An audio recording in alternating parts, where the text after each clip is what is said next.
కడప జిల్లాలో పింఛన్ కావాలంటే 300 కొట్టాల్సిందే. జమ్మలమడుగు 19వ వార్డు సచివాలయ మహిళా పోలీస్ భారతి చేతివాటం ప్రదర్శిస్తోంది. లంచం ఇవ్వకపోతే పింఛన్ రాదంటూ బెదిరిస్తోంది. దీంతో భారతిపై చర్యలు తీసుకోవాలని పింఛన్దారులు కోరుతున్నారు. గవర్నమెంట్ తీసేసినప్పుడు ఎవరేం చేయలేరు మేడం.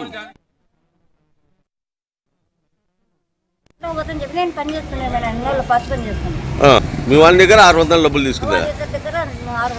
ఒక్కొక్కరికి కాదు మా తల్లి, ఒక్కొక్కరు 300 తీసుకుంది. 300 పట్టుకొని ఇస్తానంటే మేము వద్దన్నాము. ఎవరమ్మా? భారతి. ఏం చేస్తారా సచివాలయంలో? సచివాలయం తెచ్చేస్తాను నేను. మీరు తీసుకోకుంటే ఇప్పుడు ఇస్తాను, రేపు నెల వచ్చేటప్పుడు నాకు సంబంధం లేదు, బియ్యం కార్డు పింఛన్ పైన నాకు సంబంధం లేదు అంటాను. తీసుకున్నామా 300? చెప్పేది వినండి.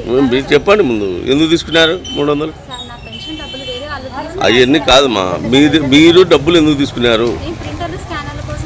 అవన్నీ ఇప్పుడు గవర్నమెంట్ చెప్పలేదు కదా తీసుకోమని, చెప్పిందా?